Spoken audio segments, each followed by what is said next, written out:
गूंगी गुड़िया कही जाने वाली प्रधानमंत्री इंदिरा गांधी ने जब 1971 के वॉर में भारत को लीड किया और हम जिस तरह से वॉर जीत गए, उससे ना तो सिर्फ देश बल्कि विदेशों में भी इंदिरा गांधी के नाम के जलवे फैल गए। लेकिन जल्दी ही समय ने करवट बदली और इंदिरा गांधी एक डेमोक्रेटिक लीडर की जगह एक डिक्टेटर की तरह फैसले लेने लगी। 25 जून 1975 को जब इंदिरा गांधी ने इंटरनल डिस्टरबेंस के नाम पर पूरे भारत में इमरजेंसी घोषित कर दी थी तो लोगों के मुंह बंद थे। प्रेस की कलमें तोड़ दी गई थी। हजारों स्टूडेंट्स और ऑपोजिशन लीडर्स, एक्टिविस्ट, इंटेलेक्चुअल्स और जर्नलिस्ट को जेल में डाल दिया गया था और पूरा भारत सिर्फ और सिर्फ प्रधानमंत्री के इशारे पर चलने को मजबूर हो गया था। पूरे 21 महीने चले इस इमरजेंसी की सच्चाई क्या थी? क्यों भारत में आज भी 1975 के इमरजेंसी को darkest phase of Indian democracy कहा जाता है? और आखिर ऐसी क्या मजबूरियां थी जिनका हवाला देकर इंदिरा गांधी ने देश में इतना लंबा इमरजेंसी पीरियड चलाया? President has proclaimed emergency. This is nothing to panic about.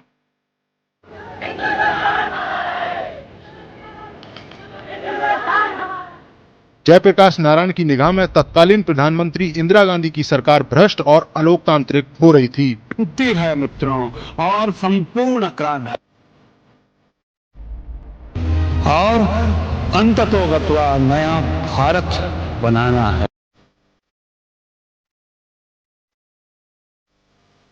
एक ऐसा काला दिन हमारा पूरा मकसद इस समय ये है कि स्थिति शांति और स्थिरता की। नेशनल इमरजेंसी एक ऐसा पीरियड होता है जब किसी कारणवश देश की इंडिपेंडेंस या सिक्योरिटी कॉम्प्रोमाइज होने के कगार पर आ जाती है। इसके अलावा देश में जब अंदरूनी कारणों से अगर सिविल वॉर या राइट्स जैसे सिचुएशन बनते हैं जिससे देश की सुरक्षा में किसी तरह की दिक्कत होती है तो ऐसी स्थिति में देश में इमरजेंसी लागू कर दी जाती है। इस दौरान लोगों को स्थिर रखने के लिए और देश में सुरक्षा बहाल रखने के लिए लोगों को ग्रुप्स में इकट्ठा होने से रोक दिया जाता है। कॉन्स्टिट्यूशन के आर्टिकल 352 में इमरजेंसी का प्रोविजन है जिसमें लिखा गया है कि अगर प्रेसिडेंट सहमत है कि देश की सिक्योरिटी एक्सटर्नल एग्रेशन और आर्म रेबेलियन के चलते खतरे में है तो वो नेशनल इमरजेंसी डिक्लेयर कर सकते हैं। हमारे देश में वॉर, एक्सटर्नल एग्रेशन और इंटरनल डिस्टर्बेंस के किसी भी स्थिति को संभालने के लिए कंट्री के प्रेसिडेंट इमरजेंसी लागू कर सकते हैं। कुल मिलाकर इमरजेंसी के दौरान जनता के फंडामेंटल राइट्स को कर्ब कर लिया जाता है और देश इस पीरियड में पूरी तरह ऑटोक्रेसी की तरह फंक्शन करता है। 1975 में इंटरनल डिस्टर्बेंस का हवाला देते हुए इंदिरा गांधी ने भी देश में इमरजेंसी लागू कर दी थी। लेकिन ये पहली बार नहीं था जब देश में नेशनल इमरजेंसी लगाई गई थी, बल्कि आजाद भारत में इससे पहले भी 2 बार इमरजेंसी लगाई गई थी। भारत में सबसे पहली इमरजेंसी लगाने वाले नेता प्रधानमंत्री जवाहरलाल नेहरू थे, जिन्होंने 1962 में इंडो चाइना वॉर के दौरान देश में इमरजेंसी लागू की थी, जिसके 5 साल बाद 1968 में इस इमरजेंसी को रिवोक किया गया। इसके बाद भारत को दूसरी इमरजेंसी का सामना 1971 में करना पड़ा, जब भारत पाकिस्तान के युद्ध के चलते प्रधानमंत्री इंदिरा गांधी ने देश में आपातकाल घोषित किया था। एक तरफ जहां दूसरी इमरजेंसी अभी भी चल रही थी, वहीं 1975 में इंदिरा गांधी ने इंटरनल डिस्टर्बेंस का हवाला देकर देश में तीसरी इमरजेंसी को भी लागू कर दिया था। इस इमरजेंसी ने भारत के न केवल पॉलिटिकल बल्कि सोशल ग्राउंड को भी बदल दिया था। ये इमरजेंसी पहले 2 इमरजेंसी से बिल्कुल अलग थी, क्योंकि उन 2 इमरजेंसीज को बाहरी आक्रमण के बेसिस पर लागू किया गया था। इसका मतलब था कि उस वक्त भारत चाइना और पाकिस्तान के साथ युद्ध लड़ रहा था, इसलिए लंबे समय तक लागू रहने के बावजूद इसका भारत के आम लोगों पर कोई सीधा प्रभाव नहीं पड़ा था। लेकिन थर्ड इमरजेंसी इंटरनल डिस्टर्बेंस के कारण लागू हुई थी। ये पहला ऐसा आपातकाल था जिसने भारत के आम लोगों को डायरेक्टली प्रभावित किया। लेकिन इस इमरजेंसी को लागू करने के पीछे का कारण क्या रहा? साल 1966 भारत एक ऐसे फेज से गुजर रहा था जब फूड स्टोरेज, बढ़ती बेरोजगारी, लो प्रोडक्टिविटी और बढ़ती गरीबी ने देश की इकोनॉमी को खोखला कर दिया था। साथ ही 1965 की वॉर ने हालत को बद से बदतर बना दिया था।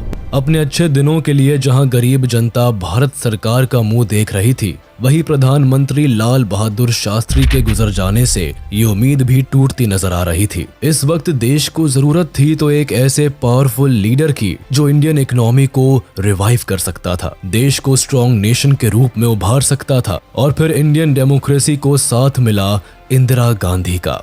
प्रधानमंत्री पद पर शपथ लेने वाली ये लेडी न केवल भारत की पहली महिला प्रधानमंत्री बनी, बल्कि इंडिया की second longest serving prime minister बनकर भी उभरी। लेकिन उनके लिए शुरुआत इतनी भी आसान नहीं रही। 1966 में जब सत्ता की कमान इंदिरा गांधी ने संभाली तो केवल देश ही मुश्किलों से नहीं गुजर रहा था, बल्कि कांग्रेस पार्टी भी इंटरनल डिस्टर्बेंस से गुजर रही थी। वह पार्टी की सबसे वीक लीडर थी, जिसका सत्ता में आना ऑपोजिशन पार्टी के लिए एक मजाक था। खुद राम मनोहर लोहिया का कहना था कि इंदिरा गांधी सत्ता में बैठी वो गूंगी गुड़िया है, जिसे कांग्रेस पार्टी ने पर्दे पर खड़ा किया है। इसके साथ ही जनता के बीच में उनकी छवि एक कमजोर लीडर की बनी रही। 1967 के लोकसभा इलेक्शंस में कांग्रेस पार्टी को जीत तो मिली, लेकिन मेजॉरिटी ऑफ स्टेट्स उनके हाथ से निकल गए। इंदिरा गांधी अपने आप को अब तक एक मजबूत प्राइम मिनिस्टर साबित नहीं कर पाई थी, लेकिन उनकी इमेज भी धीरे धीरे बदलती नजर आई। कभी हिचकिचाहट के साथ यूनियन बजट पेश करने वाली प्रधानमंत्री आने वाले दिनों में बैंक नेशनलाइजेशन और प्रिवी पर्स एबोलिशन जैसे कई बड़े फैसले लेती है, जिसकी वजह से वो स्ट्रॉन्ग लीडर बनकर उभरती है और देश में इमरजेंसी का कारण भी बनता है। सत्ता में आने के साथ ही इंदिरा गांधी और जुडिशरी के बीच पावर टसल शुरू हो जाता है और उनके पूरे शासन काल में जारी रहता है। जहां एक तरफ वो विकास के लिए कुछ कड़े और बड़े कानून बदलने की कोशिश करती है, वहीं उनके रास्ते में जुडिशरी सबसे बड़ी मुसीबत बनकर खड़ी हो जाती है, जो कई बार उनके फैसले को ओवर रूल करती है। इसका सबसे बड़ा एग्जाम्पल हमें बैंक्स नेशनलाइजेशन और प्रिवी पर्स एबोलिशन के रूप में देखने को मिलता है। इसकी शुरुआत 1969 में हुई, जब प्रधानमंत्री इंदिरा गांधी भारत के 14 प्राइवेट बैंक को नेशनलाइज करने का फैसला लिया। इसके तहत प्राइवेट बैंक्स की ओनरशिप अब सरकार के हाथ आने वाली थी। जाहिर है JRD टाटा जैसे बिजनेसमैन और इन्वेस्टर्स इस फैसले के पक्ष में नहीं थे।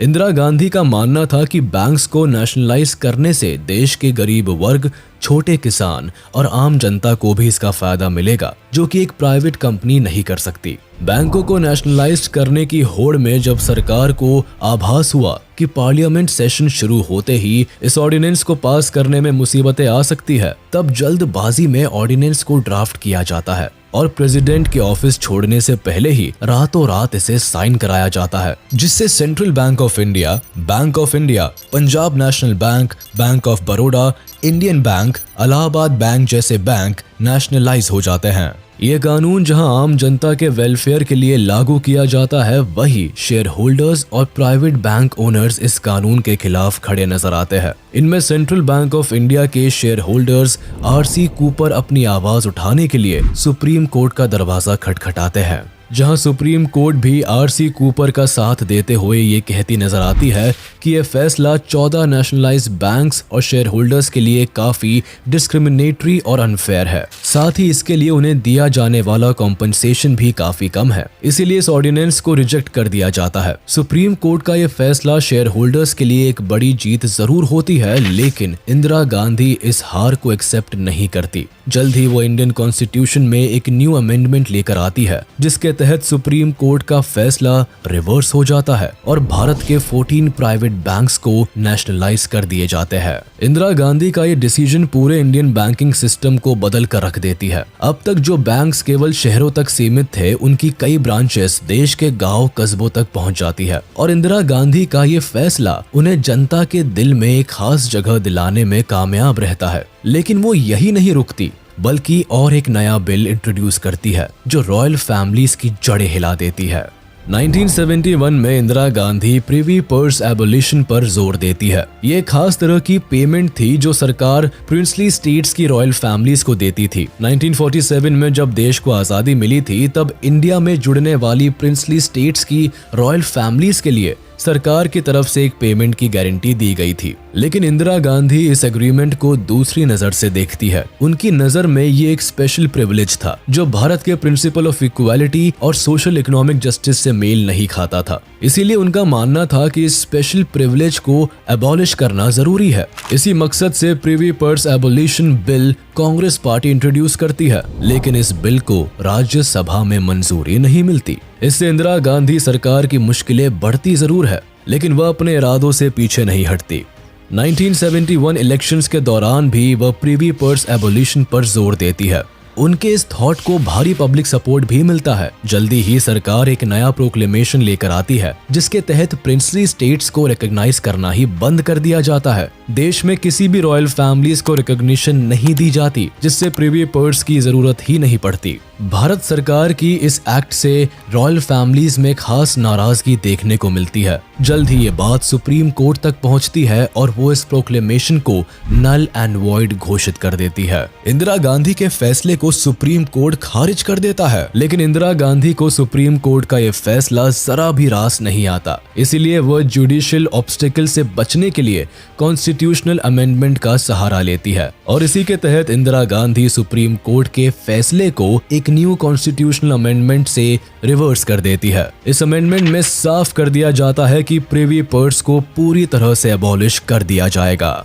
इस फैसले को आम जनता का साथ तो मिलता है, लेकिन रॉयल फैमिलीज पर यह फैसला बिजली की तरह गिरता है और वो अपनी नाराजगी जाहिर करने में भी पीछे नहीं रहते। इन अमेंडमेंट से इंदिरा गांधी आम जनता में छा जाती है। जिस प्रधानमंत्री को ऑपोजिशन कांग्रेस की कठपुतली समझते थे, अब वो लोगों के दिलों में अपनी जगह बनाने में कामयाब रहती है। खास तौर पर गरीब, दलित, महिलाएं और माइनॉरिटीज इंदिरा गांधी के सपोर्ट में होते हैं। अपने इलेक्शन कैंपेनिंग में वो गरीबी हटाओ जैसे पावरफुल स्लोगन देती नजर आती है। फिर 5 नवंबर 1971 को इंदिरा सरकार 24th कॉन्स्टिट्यूशनल अमेंडमेंट लेकर आती है। इसमें कहा जाता है कि सरकार कॉन्स्टिट्यूशन के किसी भी पार्ट में चेंजेस ला सकती है और 20th अप्रैल 1972 को वो 25th कॉन्स्टिट्यूशनल अमेंडमेंट लेकर आती है, जिसमें ये कहा जाता है कि पब्लिक यूज के लिए अगर सरकार किसी भी प्राइवेट प्रॉपर्टी को जब्त करती है तो उसके लिए दिए जाने वाले कंपनसेशन का अमाउंट भी सरकार ही तय करेगी और उसमें कोर्ट किसी भी तरह का इंटरफेरेंस नहीं कर सकती। लेकिन सरकार के इस अमेंडमेंट पर केशवानंद भारती केस का साया छा जाता है और इंदिरा गांधी के इस अमेंडमेंट को भी सुप्रीम कोर्ट में चैलेंज किया जाता है। दरअसल 1969 में केरल सरकार 2 भूमि सुधार कानून लागू करती है। इस कानून के मुताबिक सरकार मठों के लैंड को जब्त करने का फैसला सुनाती है, लेकिन इसके खिलाफ एडनीर मठ के हेड केशवानंद भारती अपनी आवाज उठाते हैं और आर्टिकल 26 का हवाला देते हुए ये कहते हैं कि संविधान के अनुसार धर्म के प्रचार के लिए मठ, ऑर्गेनाइजेशन और इंस्टीट्यूशन बनाने का अधिकार लोगों को दिया गया है। इसीलिए सरकार ने संस्था की जमीन जब्त करने के लिए जो कानून बनाए वो कॉन्स्टिट्यूशन के खिलाफ है। कानून में इस तरह किए गए बदलाव को लेकर केशवानंद भारती सुप्रीम कोर्ट पहुंच जाते हैं और ना केरल सरकार बल्कि इंदिरा गांधी की सरकार को भी खुली चुनौती देते हैं। इस केस में सुप्रीम कोर्ट के सामने सबसे बड़ा सवाल आता है कि क्या पार्लियामेंट कॉन्स्टिट्यूशन में अनलिमिटेड बदलाव करके उसका बेसिक स्ट्रक्चर बदल सकती है। 24 अप्रैल 1973 को सुप्रीम कोर्ट के 13 जजेस की बेंच केशवानंद भारती केस में ऐतिहासिक फैसला सुनाती है, जिससे भारत के हर एक नागरिक के फंडामेंटल राइट्स का भविष्य तय हो जाता है। 68 डेज की लगातार सुनवाई के बाद सुप्रीम कोर्ट इस नतीजे पर पहुंचती है कि सरकार कॉन्स्टिट्यूशन में अनलिमिटेड अमेंडमेंट कर सकती है, पर वह संविधान के बेसिक स्ट्रक्चर को नहीं बदल सकती। यानी कि सरकार फेडरलिज्म, सेक्युलरिज्म, इक्वालिटी और रूल ऑफ लॉ जैसे प्रिंसिपल्स को नहीं बदल सकती। हालांकि बेसिक स्ट्रक्चर केस के हिसाब से डिसाइड हो सकता है। इस फैसले से जुडिशरी की पावर रिस्टोर जरूर हो जाती है, लेकिन इंदिरा गांधी और जुडिशरी के बीच डिसएग्रीमेंट की खाई और बढ़ जाती है और दोनों के बीच ये पावर टसल आगे भी जारी रहता है। 1971 में कांग्रेस एक बड़ी मेजॉरिटी से जीतती है और इंदिरा गांधी एक बेहद ही डोमिनेंट प्राइम मिनिस्टर बनकर उभरती है। केवल तमिलनाडु को छोड़कर पूरे भारत पर इंदिरा की कांग्रेस का ही राज रहता है। उनके स्ट्रॉन्ग डिसीजंस और कॉन्फिडेंट पर्सनालिटी की पॉपुलैरिटी तब और भी बढ़ जाती है जब 1971 के बांग्लादेश लिबरेशन वॉर में भारत को पाकिस्तान पर एक बड़ी जीत मिलती है। साथ ही यूएसएसआर और भारत के बढ़ते रिश्तों के लिए ऑपोजिशन लीडर भी उन्हें मां दुर्गा का रूप कहने से पीछे नहीं रहते हैं। 1971 वो दौर होता है जब इंदिरा गांधी का पॉलिटिकल करियर पीक पर होता है। हालात इस कदर उनके फेवर में होते हैं कि वह अपने फेवरेटिज्म के बेसिस पर कैबिनेट मिनिस्टर्स और चीफ मिनिस्टर्स को चुनती है। ये वॉर इंदिरा गांधी के लिए पॉलिटिकल सुप्रीमेसी जरूर लेकर आती है, लेकिन इसकी कीमत भारतीय लोगों और इंडियन इकोनॉमी को चुकानी पड़ती है। बांग्लादेश से मिलियंस की संख्या में रेफ्यूजी वेस्ट बंगाल और असम जैसे नॉर्थ ईस्टर्न स्टेट्स में जाकर बस जाते हैं। एक तरफ वॉर और दूसरी तरफ बढ़ती रेफ्यूजी पॉपुलेशन का बर्डन इंडियन रिसोर्सेज पर बुरी तरह पड़ता है। इसी दौरान अमेरिकन गवर्नमेंट भारत को दिए जाने वाले एड्स भी बंद कर देती है, जिससे न केवल देश में बेरोजगारी बढ़ती चली जाती है बल्कि गरीबों की संख्या में भी इजाफा होता है। फूड प्राइसेस तेजी से बढ़ते हैं, देश इन्फ्लेशन की चपेट में आ जाता है और कारोबारियों को मंदी का सामना करना पड़ता है। साथ ही फेल्ड मॉनसून के चलते एग्रीकल्चरल प्रोडक्टिविटी कम हो जाती है। इंडियन इकोनॉमी के लिए हालात तब और बुरे हो जाते हैं जब लोगों के लिए जरूरत की चीजें खरीदना मुश्किल हो जाता है। ऐसे में इंदिरा गांधी सरकार के लिए गरीबी हटाना भी मुश्किल बन जाता है। इस बीच कांग्रेस पार्टी में भी करप्शन बढ़ने लगता है। कुछ यही हाल स्टेट गवर्नमेंट्स का भी होता है, जिसमें करप्शन तेजी से बढ़ता है। इन सब के बीच 1973 में सिचुएशन तब बदल जाती है जब दुनिया भर में ऑयल क्राइसिस देखने को मिलता है। इंडियन इकोनॉमी पर इसके वर्स्ट इफेक्ट्स देखने को मिलते हैं। इसका सीधा असर आम आदमी की जेब पर पड़ता है। इस बीच पॉलिटिकल करप्शन आसमान छूने लगता है। 1974 में गुजरात के चीफ मिनिस्टर चिमन भाई पटेल का एक बड़ा घोटाला सामने आता है। एक तरफ जहां उन पर करप्शन के संगीन चार्जेस लगते हैं, वहीं दूसरी तरफ हाई प्राइस ऑफ फूड के चलते मिडिल क्लास लोग पहले ही क्राइसिस से गुजर रहे होते हैं। 20 दिसंबर 1973 को एलडी कॉलेज ऑफ इंजीनियरिंग के स्टूडेंट्स हॉस्टल फूड फीस में 20% हाइक के चलते हड़ताल पर उतर आते हैं। ऐसी ही एक हड़ताल 3 जनवरी 1974 को गुजरात यूनिवर्सिटी में भी होती है, जो कि स्टूडेंट और पुलिस के बीच क्लैश में बदल जाती है। इस क्लैश की आग धीरे धीरे पूरे गुजरात में फैल जाती है और सभी स्टूडेंट्स भड़क उठते हैं। आगे फूड और एजुकेशन को लेकर गुजरात के कई एजुकेशनल इंस्टीट्यूशन स्ट्राइक पर उतर आते हैं और इस स्ट्राइक को अहमदाबाद में मिडिल क्लास पीपल और फैक्ट्री वर्कर्स का भी साथ मिलता है और आगे चलकर प्रोफेशनल्स और लॉयर्स भी इस स्ट्राइक का हिस्सा बन जाते हैं। इस मूवमेंट को नव निर्माण मूवमेंट कहकर बुलाया जाता है। लोग डिमांड करते हैं कि गुजरात स्टेट गवर्नमेंट को डिसॉल्व कर दिया जाए और मुख्यमंत्री चिमन भाई पटेल अपने पद से रिजाइन कर दे। प्रेशराइज होकर इंदिरा गांधी को भी जनता की डिमांड को मानना पड़ता है और चिमन भाई पटेल को 9 फरवरी 1974 को अपना मुख्यमंत्री का पद छोड़ना पड़ता है। इसी के साथ गुजरात की स्टेट असेंबली को भी भंग कर दिया जाता है और गुजरात में प्रेसिडेंट्स रूल लग जाता है। गुजरात का प्रोटेस्ट जल्द ही बिहार भी पहुंच जाता है। बिहार में प्रोटेस्ट की चिंगारी की हवा देने का काम एक्टिविस्ट जयप्रकाश नारायण करते हैं। इसीलिए आगे चलकर इस प्रोटेस्ट को जेपी मूवमेंट कहकर भी बुलाया जाता है। दरअसल जब नव निर्माण मूवमेंट की वजह से चिमन भाई पटेल अपने पद से रिजाइन कर देते हैं, तब मोटिवेटेड होकर बिहार में भी स्टूडेंट्स करप्शन के खिलाफ अपनी प्रोटेस्ट की जंग छेड़ देते हैं। 18 फरवरी 1974 को पटना यूनिवर्सिटी के स्टूडेंट एक बड़ा कन्वेंशन बुलाते हैं, जिसमें स्टेट्स के सभी स्टूडेंट लीडर्स को इनवाइट किया जाता है। ये सभी स्टूडेंट मिलकर बिहार छात्र संघर्ष समिति का गठन करते हैं, जिसका प्रेसिडेंट लालू प्रसाद यादव को चुना जाता है। 18 मार्च 1974 को जब बिहार लेजिस्लेटिव असेंबली में बजट सेशन चल रहा होता है, तभी बिहार छात्र संघर्ष समिति बिहार विधानसभा का घेराव कर लेती है। विधानसभा की सभी सड़कों को बंद कर दिया जाता है। गवर्नमेंट प्रॉपर्टीज और टेलीफोन एक्सचेंज को नुकसान पहुंचाया जाता है और एजुकेशन मिनिस्टर रामानंद सिंह के रेजिडेंस पर आग लगा दी जाती है। इससे पुलिस और स्टूडेंट के बीच प्रोटेस्ट वायलेंट हो जाता है। पूरे राज्य में हजारों स्टूडेंट्स कांग्रेस पार्टी के करप्शन का विरोध जताने के लिए सड़कों पर उतर आते हैं और इन प्रोटेस्ट को freedom fighters and activist Jayaprakash Narayan के द्वारा लीड किया जाता है। जेपी नारायण बिहार से निकली विरोध की आग पूरे देश में फैला देते हैं। पटना की सड़कों पर वो एक बड़े जुलूस को लीड करते हैं और करप्शन के लिए इंदिरा गांधी सरकार को खुलेआम दोषी ठहराते हैं। अपने इस प्रोटेस्ट को वो सरकार के खिलाफ संपूर्ण क्रांति का नाम देते हैं और स्टूडेंट से अपील करते हैं कि वो इस मास मूवमेंट में शामिल हो। जेपी नारायण नॉर्थ इंडिया के बड़े हिस्से का दौरा भी करते हैं और स्टूडेंट्स, ट्रेडर्स और इंटेलेक्चुअल्स के एक सेक्शन को अपने आंदोलन की ओर आकर्षित करते हैं। करप्शन के खिलाफ बिहार का ये मूवमेंट सत्याग्रह मूवमेंट में बदल जाता है। जगह जगह हो रहे इन नॉन वायलेंट प्रोटेस्ट का केवल एक ही मकसद होता है और वो था बिहार स्टेट गवर्नमेंट को डिसॉल्व करना और स्टेट सीएम का रेजिग्नेशन। लेकिन इंदिरा गांधी अपने फैसले पर अडिग रहती है और एक भीषण विरोध के बाद भी बिहार के चीफ मिनिस्टर अब्दुल गफूर अपनी सीट पर काबिज रहते हैं।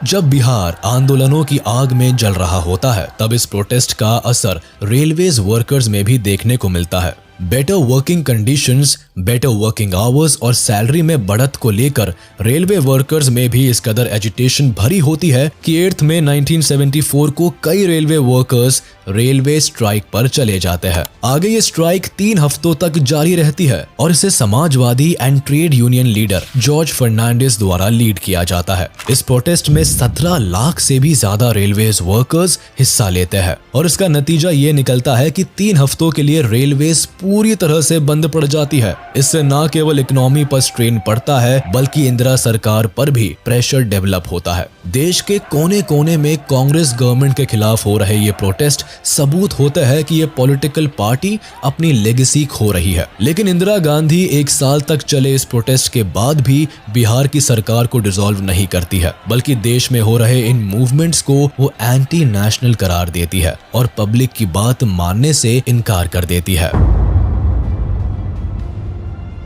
इंदिरा गांधी को सबसे बड़ा झटका तब लगता है जब इलाहाबाद हाई कोर्ट मार्च 1975 में उन्हें इलेक्शन फ्रॉड एलिगेशंस में दोषी करार दिया जाता है। ये मामला 1971 के इलेक्शन से जुड़ा होता है। इंदिरा गांधी पर आरोप लगता है कि 1971 में उन्होंने इलेक्शन सीट जीतने के लिए इलेक्शन माल प्रैक्टिस का सहारा लिया। ये आरोप सोशल कैंडिडेट राज नारायण लगाते हैं जो 1971 में इंदिरा गांधी के खिलाफ रायबरेली की सीट से इलेक्शन में खड़े हुए थे। राज नारायण चुनाव जरूर हार जाते हैं लेकिन अपने साथ हुए इनजस्टिस के खिलाफ वह पिटीशन फाइल करते हैं और ये आरोप लगाने से नहीं चूकते कि इंदिरा गांधी ने अपनी इलेक्शन कैंपेनिंग के लिए गवर्नमेंट रिसोर्सेज का इस्तेमाल किया, बैलेंस को मैनिपुलेट किया, इलेक्शंस में करप्शन किया और गलत तरीके से जीत हासिल की। कुल 14 एलिगेशंस इंदिरा गांधी पर लगाए जाते हैं। इलाहाबाद कोर्ट मानती है कि इंदिरा गांधी ने यूपी में इलेक्शन भाषण देने के लिए यूपी गवर्नमेंट की मदद से एक बड़ा स्टेज बनाया था। उन पर यह भी आरोप साबित होता है कि अपने पर्सनल इलेक्शन रिलेटेड वर्क के लिए उन्होंने यशपाल कपूर को अपना इलेक्शन एजेंट भी बनाया जो इलेक्शंस के वक्त भी गवर्नमेंट एम्प्लॉय थे। इलाहाबाद कोर्ट अपनी वर्डिक्ट में इंदिरा गांधी को लोकसभा सीट से डिस्क्वालीफाई कर देती है और डिक्लेयर करती है कि अगले 6 साल तक वो किसी भी इलेक्शन में हिस्सा नहीं ले सकती। ये पहली बार होता है जब देश की प्रधानमंत्री पर इतना बड़ा एक्शन लिया जाता है और उन्हें अपनी पोजीशन से हटाया जाता है। जाहिर था कि प्रधानमंत्री इंदिरा गांधी को हाई कोर्ट का यह वर्डिक्ट एक्सेप्टेबल नहीं होता, इसीलिए वो अपील करने के लिए सुप्रीम कोर्ट का दरवाजा खटखटाती है। लेकिन इससे पहले सुप्रीम कोर्ट का फैसला आता उससे पहले ही देश में हल्ला मच जाता है। इंदिरा गांधी सरकार के खिलाफ कई ऑपोजिशन लीडर सड़क पर उतर आते हैं। मौके का फायदा उठाकर ऑपोजिशन लीडर भी जनता को इंदिरा गवर्नमेंट के खिलाफ करने में सफल रहते हैं। जो जनता कभी इंदिरा गांधी के सपोर्ट में उठती थी अब वही उनके खिलाफ हो जाती है। बगावत की ये आवाज तब और बुलंद हो जाती है जब 24 जून 1975 को सुप्रीम कोर्ट इंदिरा गांधी की अपील सुनती है। इलाहाबाद कोर्ट के फैसले पर स्टे लगाते हुए सुप्रीम कोर्ट साफ कर देती है अगले इलेक्शन तक इंदिरा गांधी प्रधानमंत्री पद पर बनी रह सकती है लेकिन उनकी सारी प्रिविलेज छीन ली जाएगी। अगले 6 सालों के लिए वो वोट नहीं कर सकती और न ही इलेक्शन में खड़ी हो सकती है। ये वर्डिक्ट इंदिरा सरकार को हिला कर रख देता है। वो सत्ता को हाथ से निकलती हुई देख रही थी। इंदिरा गांधी पर ऑपोजिशन का पलड़ा भारी पड़ने लगता है। ऑपोजिशन लीडर एक बड़ी भीड़ के साथ प्रोटेस्ट करते हैं, रेवोल्यूशनरी नारे लगाए जाते हैं। खुद जेपी नारायण इस बार खुलकर सामने आते हैं और संपूर्ण क्रांति प्रोग्राम लॉन्च करते हैं। देश में बढ़ते करप्शन, इन्फ्लेशन के लिए वो खुलेआम इंदिरा गांधी को जिम्मेदार ठहराते हैं। वो स्टूडेंट से अपील करते हैं कि बाहर निकलकर वो भी इस क्रांति में हिस्सा बने। लगभग 1 लाख लोग उनके समर्थन में रामलीला ग्राउंड में इकट्ठा होते हैं, जहां वो जबरदस्त भाषण देते हुए रामधारी दिनकर की पोइट्री रिसाइट करते हैं कि सिंहासन खाली करो कि जनता आती है। इसके अलावा वह पुलिस और मिलिट्री फोर्स से भी कहते हैं कि अनकॉन्स्टिट्यूशनल सरकार की सुनना बंद कर दे और उनके किसी ऑर्डर्स को फॉलो करना बंद कर दे। इंदिरा गवर्नमेंट जेपी नारायण के इस भाषण को देश में रिवोल्ट भड़काने के रूप में लेती है, जिससे गुस्साई जनता भी अब जेपी नारायण के सपोर्ट में नजर आती है। हालांकि इसके खिलाफ कांग्रेस लीडर्स भी इंदिरा गांधी के सपोर्ट में रैलीज निकालते हैं, लेकिन मामला इस कदर बढ़ जाता है कि एक बड़ा पॉलिटिकल क्राइसिस देश के सामने होता है। जब इंदिरा गांधी को लगता है कि वह अपना बना बनाया पॉलिटिकल करियर खो सकती है और सत्ता की कमान उनके हाथ से फिसल सकती है, तब पावर को कंट्रोल करने के लिए वो इंटरनल डिस्टर्बेंस का सहारा लेती है। 25 जून 1975 की रात को इंदिरा गांधी अपने ट्रस्टेड मिनिस्टर्स के साथ एक मीटिंग करती है और उनकी एडवाइस पर देश के प्रेसिडेंट फखरुद्दीन अली अहमद को एक रिटन लेटर भेजती है, जिसमें वो नेशनल इमरजेंसी के लिए रिक्वेस्ट करते हुए कहती है कि इंटरनल डिस्टर्बेंस के चलते देश की सिक्योरिटी को खतरा है, इसीलिए इमीडिएट इफेक्ट के साथ आर्टिकल 352 के तहत नेशनल इमरजेंसी घोषित करना जरूरी है। आगे होता भी ऐसा ही है। 26 जून के अर्ली आवर्स में ही बिना ही किसी वार्निंग के पूरे देश में नेशनल इमरजेंसी डिक्लेयर कर दी जाती है। सुबह जब जनता की आंखें खुलती है तब तक सब कुछ बदल चुका होता है। वो अपने फंडामेंटल राइट्स खो चुके होते हैं, प्रेस अपनी फ्रीडम खो चुकी होती है और कई नेता सलाखों के पीछे होते हैं।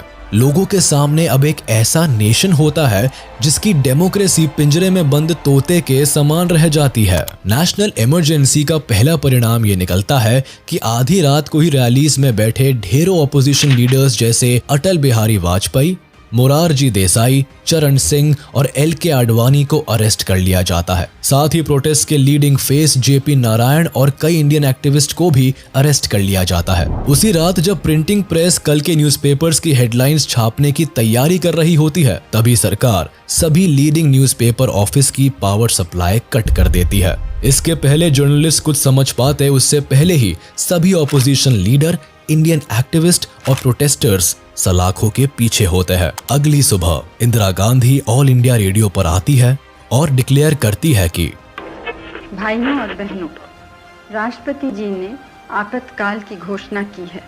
इससे आतंकित होने का कोई कारण नहीं है। आप सभी गहरे और व्यापक षड्यंत्र से अवगत होंगे जो उस समय से रचा जा रहा है।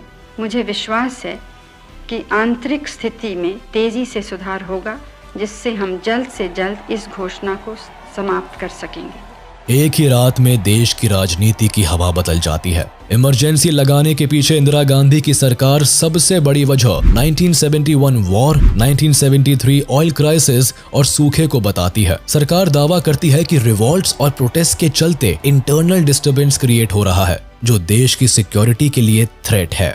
इमरजेंसी की आड़ में इंदिरा गांधी पॉलिटिकल पावर को तो कंट्रोल कर लेती है, लेकिन इसके लिए पब्लिक को एक बड़ी कीमत चुकानी पड़ती है। इंडिया एक बड़े कॉन्स्टिट्यूशनल क्राइसिस में फंस जाता है। फंडामेंटल राइट के सस्पेंशन से ना तो जनता के पास सरकार से सवाल पूछने की आजादी बचती है और ना ही अन्याय के खिलाफ वो अपनी आवाज उठा पाते हैं। फ्रीडम ऑफ स्पीच के सस्पेंशन से 2 दिन तक प्रिंटिंग प्रेस पर रेड पड़ती रहती है और न्यूज़पेपर सर्कुलेशन को पूरी तरह से कट ऑफ कर दिया जाता है। Indira Gandhi government newspaper journalist और एडिटर्स के लिए कुछ ग्राउंड रूल्स और गाइडलाइंस सेट करती है। जर्नलिस्ट को और इंस्ट्रक्शन दिए जाते हैं कि कुछ भी छापने से पहले चीफ प्रेस एडवाइजर की परमिशन लेना जरूरी है।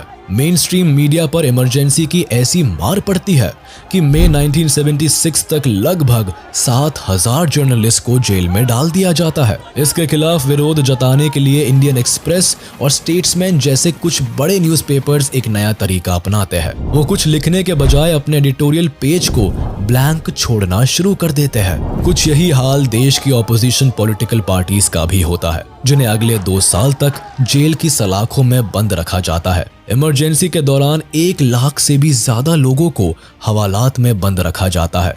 आरएसएस और जमात इस्लामी जैसी ऑर्गेनाइजेशंस जो हमेशा से सरकार के खिलाफ आवाज उठाती आई थी, उन्हें पूरी तरह बैन कर दिया जाता है। कई एक्टिविस्ट लीडर अंडरग्राउंड हो जाते हैं और सरकार के खिलाफ अपने मूवमेंट को जारी रखते हैं। इलेक्शन पोस्टपोन करा दिए जाते हैं और राज्यों पर प्रेसिडेंट रूल इम्पोज कर दिया जाता है। ट्रेड यूनियन को भी इंदिरा सरकार के फोर्सफुल रूल्स को मानना पड़ता है, जिसके तहत ट्रेड यूनियन एक्टिविटी पर बैन लगा दिया जाता है। वर्कर्स को स्ट्राइक करने की सख्त मनाही होती है। सभी वर्कर्स के लिए फिक्स्ड वेज तय होता है और 2 साल तक बोनस का कोई स्कोप नहीं रखा जाता। इन रूल्स के खिलाफ विरोध जताने वाले हर वर्कर को स्ट्रिक्ट रिप्रेशन का सामना करना पड़ता है। एक तरफ जहां सरकार जनता की आवाज को हर तरफ से बंद कर देती है, वहीं दूसरी तरफ विकास और इकोनॉमिक प्रोग्राम की आड़ में इंदिरा सरकार कई ऐसे प्रोग्राम इंट्रोड्यूस करती है जो जनता के दिलों में सरकार के लिए नफरत भर देती है। इसमें सबसे बड़ा प्रोग्राम मास स्टेरिलाइजेशन का होता है, जिसे इंदिरा गांधी के बेटे संजय गांधी द्वारा 5 पॉइंट प्रोग्राम के तहत इंट्रोड्यूस किया जाता है। कांग्रेस पार्टी का एक सक्सेसफुल नेता बनने की होड़ में संजय गांधी एक 5 पॉइंट प्रोग्राम अनाउंस करते हैं, जिसका मकसद वो family planning, population control, dowry और कास्ट सिस्टम को जड़ से खत्म करना बताते हैं। लेकिन जनता का नेता बनने के बजाय वो ऐसे तानाशाह बनकर उभरते हैं जिससे जनता उन्हें एक्सट्रीम हेट करने लगती है, और इसकी वजह उनका फोर्सफुल मास स्टेरिलाइजेशन प्रोग्राम होता है। 1975 से 1977 के बीच पॉपुलेशन कंट्रोल करने के लिए संजय गांधी बड़े ही अनसेफ तरीके से मेन वुमेन की नसबंदी करवाते हैं। इसके लिए लोगों को उनके घर, रेलवे स्टेशंस, फील्ड्स और सिनेमा हॉल से पकड़ कर जबरदस्ती कैंप्स में लाया जाता है और उनकी जबरन नसबंदी कराई जाती है। इसके तहत 81 लाख से भी ज्यादा लोगों को स्टेरिलाइज किया जाता है। भारतीय इतिहास के इस दौर में लोग डर के कारण अपने घरों में छिपकर रहने पर मजबूर हो जाते हैं।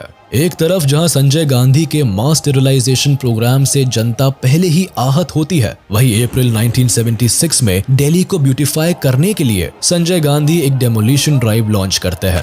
दिल्ली को एक सुंदर शहर में बदलने की आड़ में वो कई अनऑथोराइज्ड स्लम्स और सेटलमेंट्स को गिरवा देते हैं। खासकर करोल बाग, टर्कमैन गेट और जामा मस्जिद के करीब बसी सभी बस्तियों को टारगेट किया जाता है। बुलडोजर चलाकर लोगों के घरों को गिरा दिया जाता है। इससे होता यह है कि एक बड़ी तादाद में गरीब लोगों को अपनी जगह और रोजगार छोड़कर पास के गांवों में रिलोकेट होना पड़ता है। इस प्लान के सभी ऑर्डर हालांकि संजय गांधी द्वारा दिए जाते हैं, लेकिन कॉन्स्टिट्यूशनली इस ऑपरेशन को अंजाम देने के लिए उनके पास कोई पद नहीं होता है। संजय गांधी के इस ऑपरेशन को पब्लिक से इतना क्रिटिसिज्म मिलता है कि कई लोग इसके खिलाफ आवाज उठाते हैं और तुर्कमान गेट के पास धरने पर बैठ जाते हैं। लेकिन मामला तब बिगड़ जाता है जब 18 अप्रैल 1976 को पुलिस तुर्कमान गेट पर धरने पर बैठे लोगों पर ओपन फायर कर देती है। बुलडोजर से कई लोगों के घर और दुकानें गिरा दी जाती है। जो लोग इसके खिलाफ आवाज उठाते हैं, पुलिस उन पर गोली चला देती है। करीब 20 लोग मारे जाते हैं और कई लोग घायल हो जाते हैं। सत्ता के दम पर इंदिरा गांधी सरकार न केवल जनता की आवाज को दबा देती है, बल्कि कई ऐसे कॉन्स्टिट्यूशनल अमेंडमेंट भी करती है जो उनके हाथ में बड़ी पावर देती है। इस बीच वो agricultural production, public service improve करने के लिए कई प्लान्स भी बनाती है, लेकिन नॉन कांग्रेसी हवा देश में आग की तरह फैल जाती है। ऊपर से इंदिरा गांधी जेल में बंद जॉर्ज फर्नांडिस और कई लीडर्स पर क्रिमिनल केसेस भी लॉन्च करती है, जिससे जनता में सरकार की इमेज गिरती चली जाती है। इसके विपरीत जेल में रहने के बाद भी लोगों के दिलों में जेपी नारायण हीरो बनकर उभरते हैं। लोग मोरारजी देसाई, अटल बिहारी वाजपेयी, LK आडवाणी और चरण सिंह जैसे लीडर्स में अपना फ्यूचर लीडर देखने लगते हैं। 1971 में जिस प्रधानमंत्री को जनता आयरन लेडी की तरह देखती थी, अब वही लोगों के लिए एक तानाशाह बनकर उभरती है। पहली बार देश कांग्रेस का हाथ छोड़ जनता पार्टी का हाथ थामने को तैयार बैठी होती है। जनवरी 1977 को जब सभी प्रिजनर्स को रिहा कर दिया जाता है, तब इंदिरा गांधी को आभास तक नहीं होता कि आने वाले इलेक्शंस उनकी सत्ता का सफाया कर सकते हैं। इसीलिए मार्च 1977 में जब जनरल इलेक्शंस बुलाए जाते हैं, तब कांग्रेस को अपनी जीत की भरपूर उम्मीदें होती है। लेकिन जीत इस बार जनता पार्टी के हाथ आती है, जो अपनी कैंपेनिंग में इंदिरा हटाओ देश बचाओ के नारे लगाते नजर आते हैं। इसी का नतीजा ये निकलता है कि रायबरेली कॉन्स्टिट्यूएंसी से लोकसभा सीट पर इंदिरा गांधी को राजनारायण से करारी शिकस्त मिलती है। कांग्रेस की हार जनता के लिए लोकतंत्र की जीत बनती है और पहली बार देश में नॉन कांग्रेस गवर्नमेंट की सरकार बनती है। पीएम के रूप में सत्ता की कमान मोरारजी देसाई संभालते हैं और इंडियन हिस्ट्री का ये डार्केस्ट चैप्टर यही